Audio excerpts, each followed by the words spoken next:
membahas tentang kegiatan bersepeda pada masa pandemi. Bagian pertama, tesis.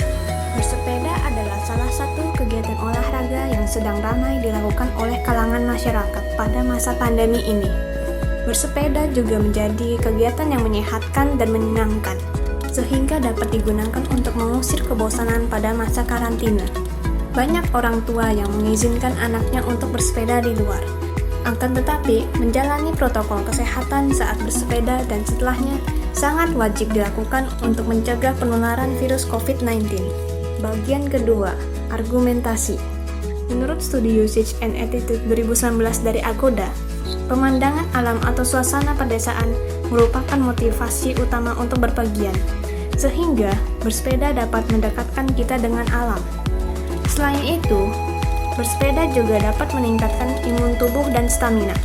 Serta, menurut sebuah studi yang dilakukan oleh Universitas Purdue, Indiana, Amerika Serikat, menunjukkan bahwa melakukan olahraga seperti bersepeda secara rutin dapat mengurangi resiko penyakit jantung hingga 50%. Saya pun yang menjalani kegiatan bersepeda selama 2 minggu ini, merasa kaki saya menjadi lebih kuat dan stamina saya lebih banyak, sehingga saya dapat bersepeda selama 2 jam tanpa istirahat. Biasanya, kegiatan bersepeda dilakukan di lingkungan perumahan atau jalan raya yang tergolong sepi.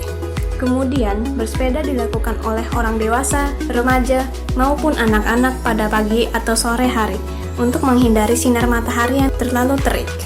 Bagian yang terakhir, penegasan ulang.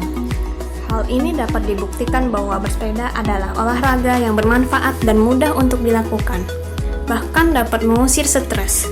Bersepeda menjadi kegiatan yang populer saat awal pandemi. Kegiatan bersepeda pasti selalu terlihat di sekitar lingkungan.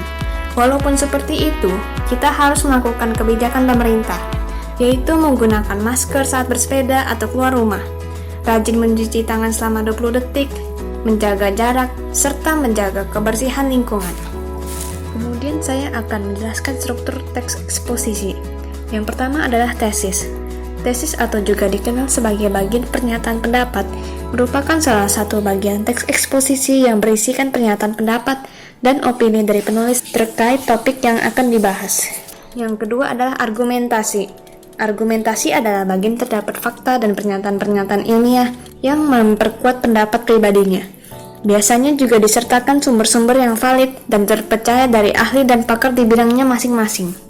Yang ketiga adalah penegasan ulang atau penutup. Penegasan ulang berisi pernyataan penegasan kembali dari pernyataan sebelumnya menyerupai kesimpulan, sehingga pembaca lebih dapat memahami isi dari teks. Lalu saya akan menjelaskan perbedaan dari struktur tersebut. Dalam struktur tesis, memuat pendapat tentang opini penulis terkait topik yang dijelaskan, sedangkan argumentasi berisi pernyataan fakta kuat yang mendukung opini penulis. Sedangkan penegasan memuat kesimpulan dari kedua bagian struktur tersebut sehingga mudah dimengerti oleh pembaca. Yang terakhir, saya akan menjelaskan fakta dan opini yang terdapat di dalam teks eksposisi saya. Opini yang terdapat pada bagian tesis adalah bersepeda juga menjadi kegiatan yang menyehatkan dan menyenangkan, sehingga dapat digunakan untuk mengusir kebosanan pada masa karantina. Mengapa kalimat itu termasuk sebagai opini? Karena untuk sebagian orang, bersepeda bukanlah kegiatan yang menyenangkan. Yang kedua adalah fakta yang terdapat pada bagian argumentasi adalah menurut sebuah studi yang dilakukan oleh Universitas Purdue, Indiana, Amerika Serikat, menunjukkan bahwa melakukan olahraga seperti bersepeda secara rutin dapat mengurangi resiko penyakit jantung sehingga 50%. Dikatakan sebagai fakta karena pernyataan itu sudah dibuktikan dan diteliti oleh Universitas Purdue. Kalimat itu juga mendukung pendapat saya yang terdapat di tesis, yaitu bersepeda juga menjadi kegiatan yang menyehatkan. Demikian penjelasan dari saya. Terima kasih sudah menonton, jagalah kesehatan, dan sampai jumpa.